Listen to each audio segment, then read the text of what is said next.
नमस्कार साथियों, स्वागत है आपका फिर से इस बढ़िया वीडियो में। और हम आपका स्वागत कर रहे हैं एनपीसी गुरुकुल पे। आप जानते हैं यूपी पुलिस की परीक्षा में अब बहुत दिन शेष नहीं है, ले देकर गिनेंगे तो 6 दिन बाकी बचते हैं। लेकिन हमारी तैयारी जिस स्पीड पे थी उससे ज़्यादा स्पीड पे चलनी चाहिए। ये हमारी कक्षा जो है वो चौथी आ चुकी है। यहाँ लिखा है यहाँ से प्रश्न नहीं आए तो कहना, क्योंकि ये जो सेट तैयार किए गए ये हमारे एक्सपर्ट द्वारा तैयार किए गए। जीके जीएस के 38 क्वेश्चन कराने की जिम्मेदारी आपकी हमने ले ली है। साथ ही साथ करंट की बात अगर हम करते हैं तो करंट की वीडियो आ रही है, हिंदी के सेशन ऑलरेडी पढ़े जहां कंप्लीट बात की गई है, व्याख्या की गई है।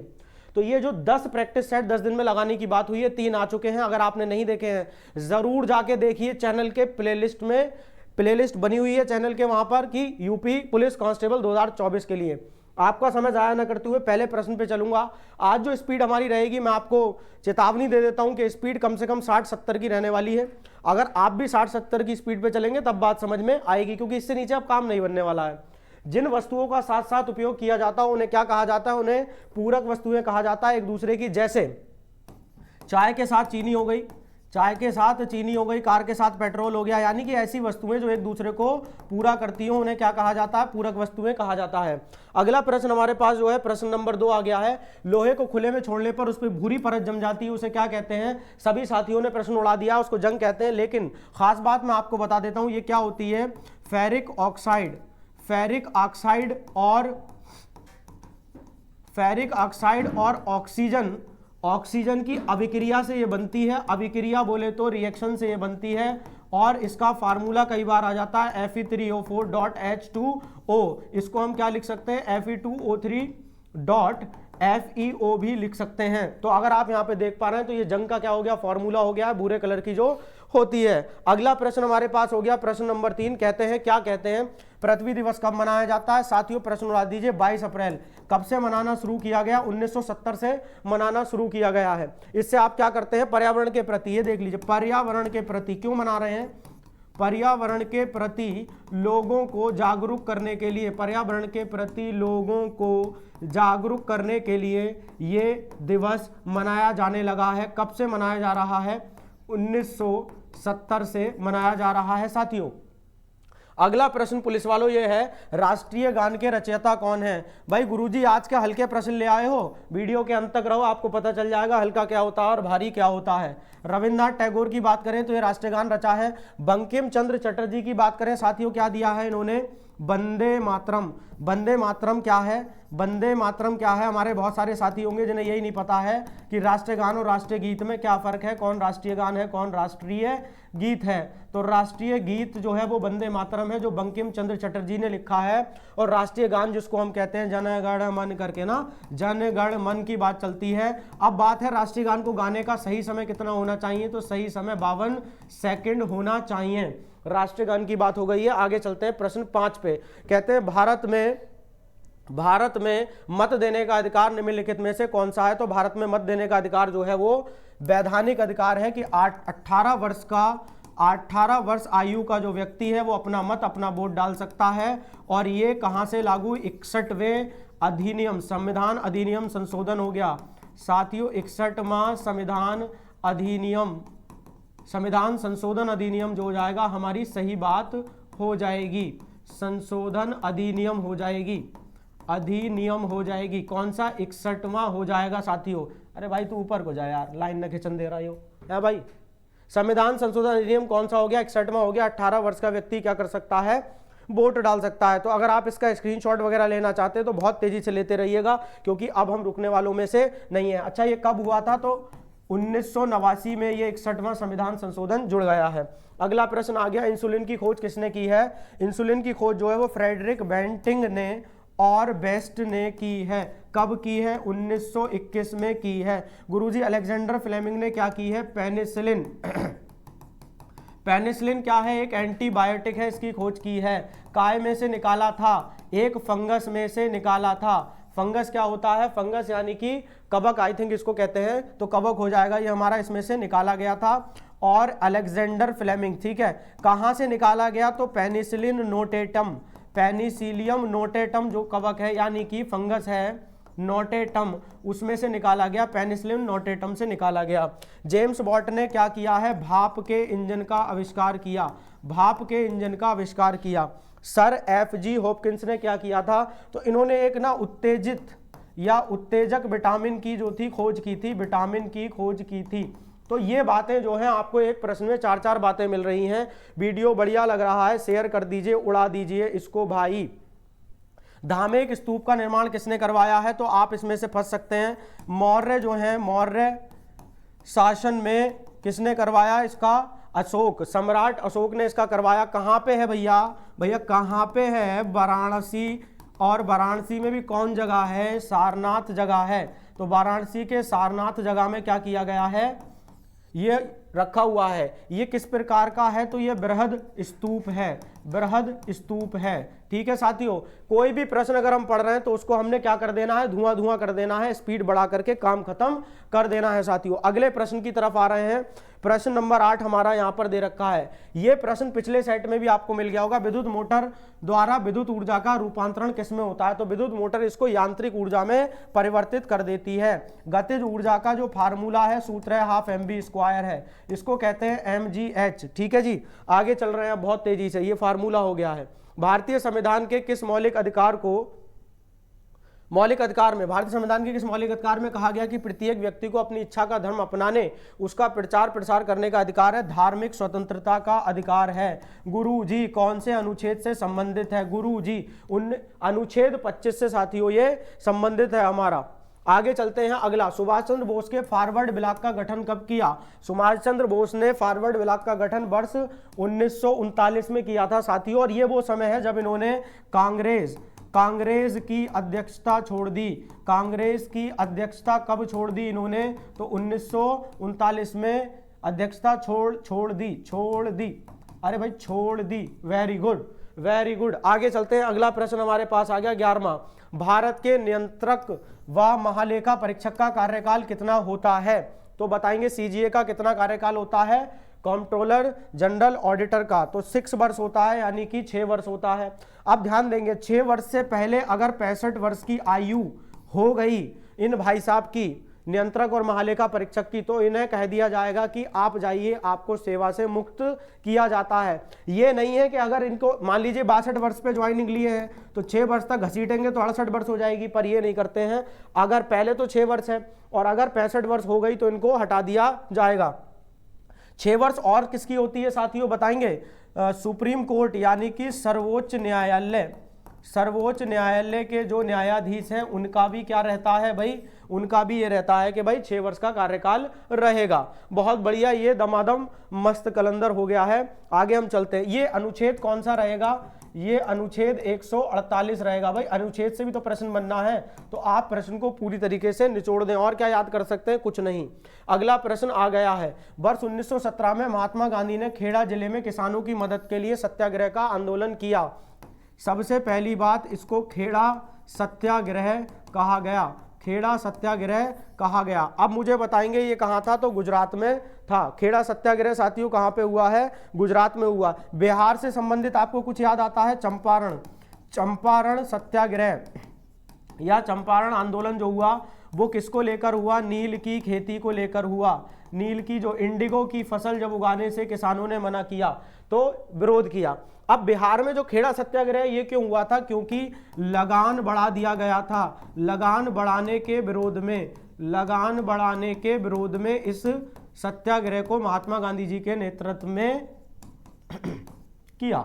ठीक है साथियों, अब इससे आगे चलते हैं हम। अगला प्रश्न हमारे पास 13, बहुत तेज स्पीड में जा रहे हैं, बिल्कुल गोली बन जाएंगे, एक दिन रॉकेट बन जाएंगे, लॉन्च हो जाएंगे। इतना देखो, मनुष्य के शरीर में सबसे लंबी हड्डी कौन सी होकर है, तो वो होती है फीमर। फीमर कौन सी हड्डी है, जांघ की हड्डी। जांघ की हड्डी सबसे कौन सी पूछी, लंबी। गुरुजी सुन तो लो, सबसे मजबूत भी कौन सी होती है, यही होती है। सबसे मजबूत भी हड्डी कौन सी है, यही वाली है। गुरुजी स्टिपीच के बारे में बताओ, बेटा कान में होती है। कान में भी कौन सा, मध्य वाला यानी मिडिल ईयर में होती है। सबसे छोटी होती है, छोटी तो होती है पर कौन सी, सबसे छोटी होती है। टिबिया और फेबुला क्या है, ये भी टांग की, जिसको हम आम भाषा गांव के जो साथी समझेंगे नरा बोलते हैं ना। पैर के घुटने से नीचे का हिस्सा जो उसमें 2 हड्डियां हैं, टिबिया और फेबुला। आगे चलते हैं अब हम, मुद्रा आपूर्ति निम्न में से किसके द्वारा नियंत्रित की जाती है, तो भारतीय रिजर्व बैंक के। इसमें गुणात्मक और संख्यात्मक, दो तरीके की शाख नियंत्रण होते हैं। ठीक है, गुणात्मक हो गया, परिणात्मक हो गया, परिणात्मक हो गया एक, और एक हो गया गुणात्मक, गुणात्मक शाख नियंत्रण, शाख नियंत्रण। भाई गुरुजी मौज काट दी, थोड़ी मौज कर दी, मौज तो हो जाएगी 17-18 तारीख को। आप वर्दी का काम तमाम करके आएंगे कि वर्दी हमारे ताई है, एक जोड़ा सिलवा दो। विश्व व्यापार संगठन WTO का मुख्यालय कहाँ पर है साथियों, इसका प्रश्न बताएंगे जल्दी से। मैं इतना समय दे रहा हूं ताकि आप क्या कर दें, इसका उत्तर एकदम से लिख दें। कहाँ, कमेंट बॉक्स में लिख दें। अरे तुम ना लिखो, लिखा हुआ है ना, हमें पता। 1 जनवरी को की गई थी। कब की गई थी? 1 जनवरी 1995 को की गई है। ठीक है भाई, ये कब की गई है? 1 जनवरी 1995 को की गई। और इसका मुख्यालय कहाँ है साथियों? जेनेवा में है। आगे हम चलते हैं। भारत में राज्यपाल बनने के लिए न्यूनतम आयु कितनी चाहिए? 35 वर्ष चाहिए। इससे संबंधित कुछ बातें कर लेते हैं, बहुत तेजी से मेरी बात सुनते चलना आप। क्या क्या कहा गया है इसके बारे में? तो इसके बारे में एक बात तो ये आ गई कि भाई 35 वर्ष। अनुच्छेद कौन सा है इससे संबंधित? 155। ठीक है, इसकी नियुक्ति कौन करेगा?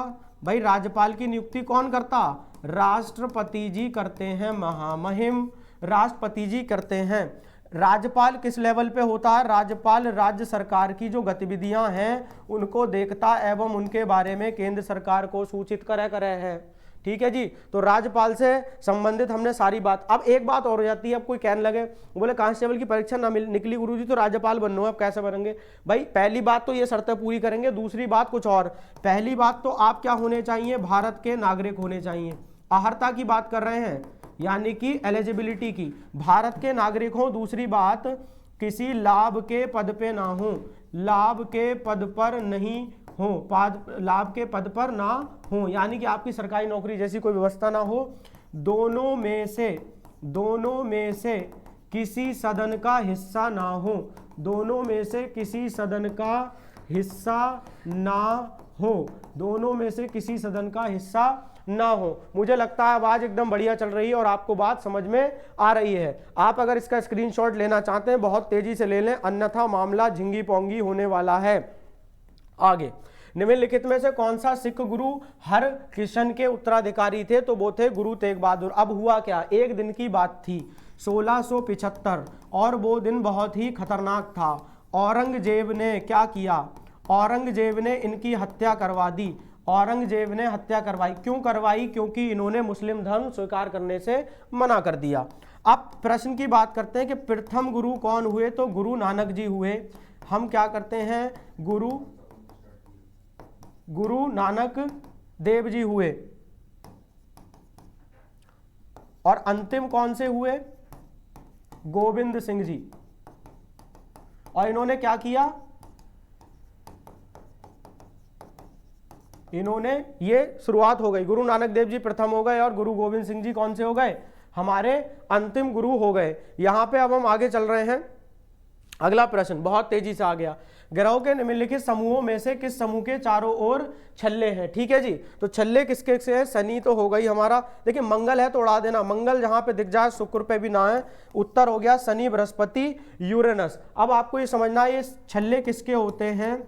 हिमकणों के, गैसों के, चट्टानों के मिश्रण से ये छल्ले बनते हैं। अब एक बात और सुनेंगे, पिछले लेक्चर में हम बात कर रहे थे शुक्र ग्रह को लेकर के कि शुक्र ग्रह क्या करता है?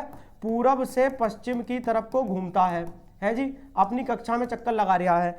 हमने कहा था मात्र शुक्र, जहां पे एक बात और हम ऐड कर सकते थे तुरंत की अरुण ग्रह। ठीक है, अरुण, इसको अंग्रेजी में यूरेनस कहते हैं। तो इसके साथ भी बिल्कुल यही प्रक्रिया है। शुक्र के बारे में कल वाले लेक्चर में ढेरों बातें करी, 6-7 पॉइंट तो ऐसे ही पेल दे। और का वीडियो देखो जाके चैनल पे तो पता चले ही, इतना थोड़ी है कुछ। अब ना देखो रेगुलर तो क्या हो भाई, कुछ ना हो भाई। आगे चलेंगे, है जी, बहुत बढ़िया जा रहा है सेशन, बहुत तेजी से। यूनेस्को के विश्व विरासत शामिल भारतीय स्थल के नाम बताइए। तो भैया सबके सब स्थल शामिल हैं। अब ये बात पकड़ो जरा, ग्रेट हिमालयन नेशनल पार्क कब हुआ? 2014 ना गुरुजी, का करके आए हो जी बताओ पहले। 2016 में अरे भाई अहमदाबाद 2017 में शामिल किया गया। तो आपको ईयर वाइज भी पता चल गया, साल के हिसाब से भी। यूराल पर्वत अलग करता है, किसको अलग करता है? एशिया और यूरोप को अलग करता है। गुरुजी कित्थों है यो? रूस में है गुरुजी। गुरुजी रूस में स्थित है कौन सा? यूराल पर्वत। अब अगले प्रश्न पे हम लोग चलते हैं। ये बहुत तेजी के साथ आ गया, प्रश्न पढ़ दें आप जल्दी से मेरे लिए। क्या कह रहे हैं? विश्व में भारत का सबसे ऊंचा सड़क मार्ग निम्नलिखित में से कौन सा? कौन सा गुरुजी? ये है मनाली और लेह है। अब मनाली के बारे में आप जानते हैं, मनाली कहां पर मिलेगा? हिमाचल प्रदेश। हिमाचल प्रदेश जो राज्य है ऊ में मिलेगा हिमालय। और लेह कहां मिलेगा गुरुजी? लेह मिलेगा लद्दाख में। बहुत मजाक में ना आ जाइयो। लद्दाख क्या है? केंद्र शासित प्रदेश है गुरुजी, केंद्र शासित प्रदेश है गुरुजी। अरे बहुत बढ़िया, जबर खेल लो लला। टोटल केंद्र शासित प्रदेश 9 है, टोटल राज्य 28 है। Very good. अब बताइए मुझे कि इसकी ऊंचाई समुद्र तल से कितनी है? बोलो, कह दो कि गुरुजी बता ही दो आज। 5600 किलोमीटर ऊंचा है। कहां से? समुद्र तल से। ये विश्व का सबसे ऊंचा है भैया। ले इतना लिखो है, देखो विश्व है जी, ठीक है। आगे चलेंगे। मिराज बनती है जिसको मरीचिका भी कहते हैं। भौतिक विज्ञान का प्रश्न। प्रकाश के अववर्तन एवं पूर्ण आंतरिक परावर्तन से बनती है। आपको एक छोटी कहानी सुनाऊंगा, हालांकि स्पीड बहुत तेज है, तेजी से सुन लेना। कभी आप कार में बैठ के गए होगे, है ना, गर्मी का समय चल रहा है और दूर तक रोड खाली हो, तो आपको ऐसा लगता है सड़क पर पानी पड़ो है। अब पानी जो पड़ो है वो असल में पानी होता ना है, क्योंकि जैसे ही तुम बाके नजदीक जाओ, ढिंगानी जाओ, वह पानी तो गायब ही जाते। तो वो जो प्रक्रिया हम देख पा रहे हैं वो किसकी वजह से है? मिराज की वजह से है। रेगिस्तान में कोई पर्सन अगर फंस जाता है तो वो देखता है कि पेड़ जो है वो उसे उल्टा दिखाई दे रहा है। रेगिस्तान में कई बार उसको वहम भी होता है कि वहां पे झील है, नदी है, कुछ पानी का स्रोत है, पर होता नहीं है। तो ये सब जो उदाहरण हमने दिए वो किसकी वजह से है? मिराज या मरीचिका की वजह से। भारत के राष्ट्रपति को पद से कौन हटा सकता है? इनके इरादे मुझे अच्छे नहीं लग रहे हैं बिल्कुल भी। राष्ट्रपति को हटा देंगे? बताओ, मामला सब गड़बड़ कर दिए हैं भाई, आफत मचा दिए भैया जी। संसद की अगर हम बात करें तो संसद इसको हटा सकती है, वो भी महाभियोग प्रस्ताव ला करके। महाभियोग प्रस्ताव ला करके। गुरुजी महाभियोग प्रस्ताव जो है वो कौन से सदन में आता है? दोनों सदनों में से किसी भी सदन में लाया जा सकता है, लाया जा सकता है महाभियोग प्रस्ताव। उससे जो राष्ट्रपति हैं वो क्या कर दिए जाएंगे? राष्ट्रपति को हटाया जा सकता। मन मना लिया तो क्या ही करूं मैं भी भाई, मेरा साथ देना पड़ेगा। अनुच्छेद जो है वो 61 इससे संबंधित हो गया। गुरुजी बहुत तेज कर रहे हो, क्या बात। अरे भैया समय ना है। किस आयु वर्ग के बच्चों को बाल श्रमिक माना जाता है? कि भाई चाइल्ड लेबर किसको माना जाता है? तो वो है जो 14 वर्ष से कम आयु के होंगे, उनको क्या कहेंगे? बाल श्रमिक हम लोग कह देंगे। ये बात अगर आपको समझ में आ गई है तो आगे चलते हैं। निम्नलिखित में से कौन सा परमाणु ऊर्जा संयंत्र नहीं है? नहीं तो देखते ही आपका एकदम ऐसे आंखें चमक जानी चाहिए। नहीं गुरुजी मैंने रेखांकित कर लो, ठीक। अब बात करिए कौन सा नहीं है, तो बेटा वो है पहली बात पोखरण। पोखरण जो है परमाणु विस्फोट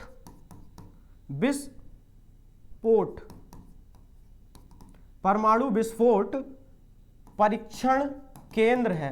हो अच्छा ये मसला है, यानी यहां परमाणु का विस्फोट किया जाता है, परमाणु विस्फोटक परीक्षण है या परमाणु विस्फोट परीक्षण केंद्र है। अब बताइए बाकी जो 3 बच गए ये तो है ऊर्जा संयंत्र। गुरु जी जरा दे दियो, लपेटा मारो, कहां कहां है? नरौरा उत्तर प्रदेश। नरौरा कितने है भैया? उत्तर प्रदेश में है। भाई कलर बदल लिया करो गुरुजी, समझ में नहीं आता। Okay I understand your feeling. Kalappam की बात करेंगे तो ये कहाँ है? तमिलनाडु में है। भाई बहुत बढ़िया, तमिलनाडु में है। और तारापुर की बात करेंगे तो कितों है? महाराष्ट्र में है। भाई गुरुजी उधेड़ दिए हैं, क्या बात, बहुत तेज खेल रहे हैं। यहाँ पर आप लोग इस प्रश्न को देखते चलें, रुकने का कोई भी हमें मालूम नहीं होता।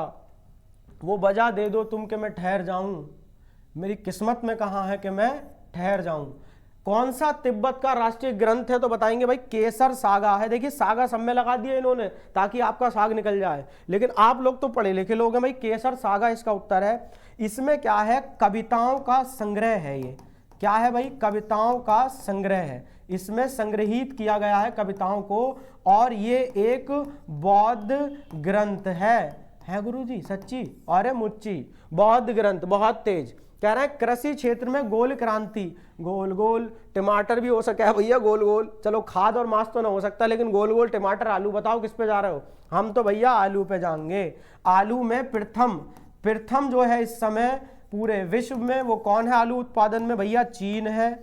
दूसरे पे कौन है गुरुजी? भारत है। अच्छा अब हम पूछ लें भारत में कौन है? तई पैर फैल गए। क्यों फैल गए भैया? उत्तर प्रदेश है, घर को उत्तर प्रदेश है पहले नंबर पे।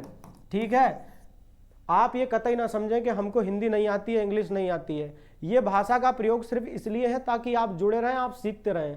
आप जिस तरीके से इस समय पढ़ रहे हैं, जो विद्यार्थी वाकई पढ़ रहे होंगे, दिमाग एकदम गर्म होगा। ऐसे समय पे हम भी बिल्कुल सीरियस होकर के आपके सामने आ जाए, नहीं नहीं बहुत पढ़ाई करनी, तुम समझ रहे हो ना, कचेड़ा हो जाएगा, इसलिए भाषा का प्रयोग कर रहे हैं। ये ना समझिएगा कि पीछे से झाड़ से उठ के आ गए गुरुजी। ठीक है जी, आगे चलते हैं। नहीं हो जाती है कई बार गलतफहमी। ईस्ट इंडिया कंपनी की स्थापना के समय भारत का शासक कौन था? तो साथियों औरंगजेब बिल्कुल भी नहीं था, अकबर था। अब इस बात को ऐसे समझिए, ईस्ट इंडिया कंपनी जो है, ईस्ट इंडिया कंपनी की अगर मैं बात करूं तो ये है 1600 ईस्वी। ठीक है, भारत आई। अब अकबर के कार्यकाल की बात करो तो 1500 सन ईस्वी 56 में बैठा तख्त पर, 1600 सन ईस्वी 5 तक कायम रहा। अब ये बात करेंगे तो 1605 तक ये हमारे पास है। अब खुद बता दीजिए कब आई, किसके कार्यकाल में आई? अकबर के आई कि ना आई? Very good. आपने कुछ बेहतर सीखा, कुछ नया सीखा तो वीडियो को फैला देना चाहिए, यही आपका परम कर्तव्य है। इसी से आपको क्या मिलेगा, इस क्वेश्चन में बताएंगे क्या मिलेगा। अष्टांगिक मार्ग के सिद्धांतों का प्रतिपादन किसने किया? महात्मा बुद्ध जी ने किया। उन्होंने कहा अगर आप इन सिद्धांतों पर चलते हैं तो आपको क्या मिलेगी? मोक्ष मिलेगा। हैं गुरुजी, वीडियो शेयर करने से भी मिला है और मोक्ष मिलेगा आपको। ठीक है जी, तो ये बहुत बढ़िया हो गया सर। कांस्टेबल आप बनने वाले हैं और आपको ये बात फील होनी चाहिए। निम्नलिखित में से कोस्टा रिका की राजधानी कौन सी है? प्रश्न तो ये टिपिकल हो सकता था, किंतु अगर आप इसमें एलिमिनेशन मेथड लगाएंगे, यानी कि जिसकी आती है उसकी हटाते जाओ, तो आप उत्तर पे पहुंच जाएंगे, सान जोस। तो हर बार जो है हमें सिर लेके नहीं घुस जाना है क्वेश्चन में, कई बार बुद्धि का प्रयोग करना है। सान जोस सही उत्तर है, क्योंकि बीजिंग जो है वो चीन की हो गई। Happy birthday to you. Bharat की हो गई दिल्ली, और ढाका बांग्लादेश की हो गई ढाका। Very good. श्रीलंका की राजधानी क्या होगी? ये बात का इंतजार हम कमेंट बॉक्स में करेंगे, देखते हैं कौन विद्यार्थी कर रहा, कौन बने कांस्टेबल। द्वितीय पंचवर्षीय योजना में किस क्षेत्र के विकास पर सर्वाधिक बल दिया गया? साथियों ये आपके लिए प्रश्न तैयार है, आप बताएंगे किस पर बल दिया गया है। तो भारी उद्योगों पर दिया गया। भाई भारी उद्योगों पर बल दिया गया कि उनको बढ़ाया जाना चाहिए, उद्योगों पर बल दिया गया। अब ये कब से कब तक थी? तो 1961। अब इसके पीछे आ जाओ, कहां से जाओगे? 1965 से, अरे क्या कर रहा हो गुरुजी, 1956 से जाना पड़ेगी ना। तो ये पंचवर्षीय योजना जो थी द्वितीय वाली, 1956 से 1961। भारी उद्योग, कितने भारतीय राज्य नेपाल से अपनी सीमा साझा करते हैं? आग लगा देंगे, धुआं धुआं कर देंगे। 5 करते हैं, मैं बताऊंगा आपको, गिन ले रहे हैं ना, क्या दिक्कत क्या है? उत्तर प्रदेश करे सब लोग जानते हैं आप लोग। उसके बाद उत्तराखंड करे उत्तराखंड। उसके बाद गुरुजी कौन करता है? बिहार। आहा। और उसके बाद कौन करता है? सिक्किम करत रही। उसके बाद कौन करे वानी? पश्चिम बंगाल करे वानी। ठीक है जी। अरे बोलबो कि तुम ही ना बोलबो। आगे देखेंगे कोणार्क किस लिए प्रसिद्ध है? कहते हैं भैया सूर्य मंदिर के लिए प्रसिद्ध है। भाई किसी विद्यार्थी को किसी प्रकार की समस्या तो ना हो रही, बता देना। ठीक है, अब बात करते हैं ये कहाँ है? कोणार्क में सूर्य मंदिर है। कुछ जगह पे है, ओडिशा की जगह पर है, उड़ीसा राज्य में है। कुछ विद्यार्थी कहेंगे सर जी जो ओडिशा का लिख दो, जो तो उड़ीसा होता है। आप भैया जैसे समझे वैसे समझ लीजिए, फिलहाल वर्दी की तरफ को निगाह रखिए। अब इसका जो निर्माण था वो किसने करवाया? इस बात का प्रश्न बताए बिना हम कहीं नहीं जा रहे हैं। देखो, नरसिंह देव बर्मन जी ने इसका निर्माण करवाया। नरसिंह देव बर्मन। आपके कांस्टेबल की परीक्षा में प्रश्न आ गया तो आप क्या करोगे? हम गुरुजी की वीडियो देख के आए हैं, हम तो क्वेश्चन उड़ा देंगे, धुआं कर दे। पर्यावरण का निर्माण होता है भू आकृतिक घटकों से, हाँ सही है, अजैव घटकों से और जीवीय घटकों से। ठीक है, सबसे होता है साथियों, सबसे होता है पर्यावरण का निर्माण। इसका मतलब है अजैव का मतलब नॉन लिविंग, जो सांस वास नहीं लेते, जिंदा नहीं है। जीवीय का मतलब है जो जिंदा लोग होते हैं, बाकी जो धरती है, पानी है, जल है, उसकी बात कर रहे हैं, भू आकृतिक घटकों से।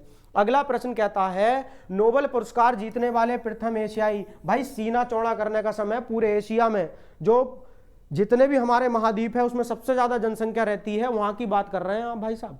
पूरे एशिया में सबसे पहले किसने नोबेल पुरस्कार निकाल के दिया, तो दिया रविन्द्रनाथ टैगोर ने। अब सवाल ये पैदा हुआ कि गुरुजी मिला कब था, बेटा 1913 में मिला। भाई साहब आप ये बताइए गुरुजी इनको कौन सी ब्रांच में मिला, है ना, कौन से क्षेत्र में, तो साहित्य के क्षेत्र में। गुरुजी ऐसा क्या कर दिया इन्होंने, बेटा गीतांजलि जो इनकी रचना थी उसके लिए क्या दिया गया, इनको नोबेल पुरस्कार दिया गया। भाई मजा आ गया, बहुत तृप्त कर दिए, बिल्कुल एकदम खतरनाक चल रहा है मामला। ठीक, अब आ जाइए यहाँ पे, उत्तर प्रदेश का सर्वाधिक विस्तृत पक्षी विहार की बात करें तो यह है लाख बहोसी पक्षी विहार। इसके बारे में एक बात सुन लीजिएगा अब आप, इसका जो वर्तमान नाम है, औपचारिक नाम जो लगभग 2015 में बदल दिया गया, वो क्या था, वो क्या रखा गया है, अब था का क्या मतलब है, रखा गया है शहीद चंद्रशेखर आजाद, शहीद चंद्रशेखर आजाद पक्षी विहार या पक्षी अभयारण्य, अभयारण्य ये रखा गया। ठीक है जी, ये बात तो हो गई। अब गुरुजी ये भी बताते चलते अगर तो मजो आ जातो कि बाकी जो है वो कहाँ कहाँ हैं। तो अब हम ये देख लेते हैं कि ये कहाँ होंगे। समान की अगर हम बात करें तो ये कहाँ होगा भाई, मैनपुरी में कर दो इसको, मैनपुरी में। ठीक है, ना हो तो खिसका के शिफ्ट मार दियो, लेकिन इसको मैनपुरी बनाओ भाई सब लोग। अब आ जाओ नवाबगंज की अगर हम बात करते हैं तो ये रहेगा हमारा उन्नाव, इसका जिला उन्नाव लगेगा। ठीक है भाई, इसका जिला लगेगा उन्नाव। अब बात करते हैं सांडी, तो ये हरदोई सैंडी रोड पे है, लगभग हरदोई से 20 किलोमीटर है। आप कभी जाओ तो देख के आइएगा, बहुत बढ़िया खूबसूरत जगह है। हम एक बार गए थे तो बहुत ही बढ़िया जो है जगह ये है, हरदोई सैंडी रोड पर मिलेगा आपको। हरदोई से लगभग 20 किलोमीटर की दूरी इसकी रहती है साथियों। बहुत बढ़िया सर जी। अगला प्रश्न जो है हमारा वो है 37 प्रश्न, कहते हैं HTTP एक प्रकार का क्या है, ये आपको बताना है HTTP क्या है। तो ये है प्रोटोकॉल, ये इंटरनेट प्रोटोकॉल है साथियों, है प्रोटोकॉल है। अब आप फंस गए, आप फंसोगे कैसे, इसकी फुल फॉर्म पूछ लेगा आप, hyper text transfer protocol, hyper text transfer protocol, इसकी क्या हो गई साथियों, विस्तृत फॉर्म हो गई, यानी कि इसकी फुल फॉर्म हो गई यहाँ पे। ठीक, आगे चलते हैं अब हम। इंटरनेट नेटवर्क प्रोटोकॉल हो गया। प्रश्न 38 की बात करिए, उत्तर प्रदेश सोलर ऊर्जा लैंप योजना का शुभारंभ कब किया गया और कहां से किया गया, ये हम अपनी तरफ से जोड़ देते हैं। तो भाई सबसे सही इसका उत्तर होना चाहिए हमारे पास 2 अक्टूबर को किया गया, 1 अगस्त को किया गया। देखिए गांधी जी के दिन तो नहीं, आप समझ गए होंगे, मैं ज्यादा कहूंगा नहीं तो पॉलिटिकल मामला बन जाएगा भाई, किसी से कहना मत ये बात। 1 अगस्त 2018 को किया गया। ठीक है, अब बात करते हैं जनपद कह दो गुरुजी, गुरुजी कौन से जिला से करो, पूछा है बात। देखो जनपद लखनऊ से किया गया। गुरुजी गांव ना बताओ, अरे गांव सुन लो यार, बहुत दिक्कत दी है। गांव बेती से किया गया भाई, बहुत बढ़िया ये प्रश्न हमारे पास हो गया, 1 अगस्त 2018 को किया गया। ये आपका सेशन था। अगर आप वीडियो में यहाँ तक चले आए हैं, आपका दिल से बहुत बहुत धन्यवाद।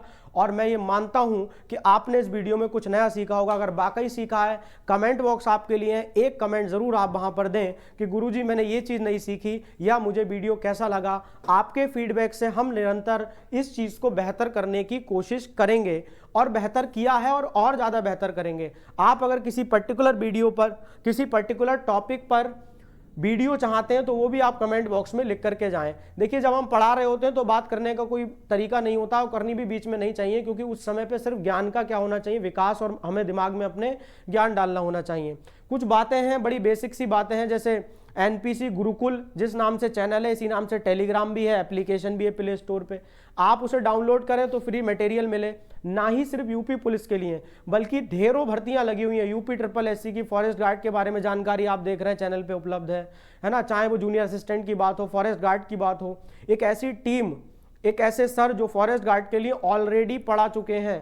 70 से 80 बच्चों का रिजल्ट वेटिंग में है इस समय, यानी कि वो बच्चे जो सिलेक्ट होंगे 70 से 80, पढ़ाए तो उन्होंने बहुत ज़्यादा थे।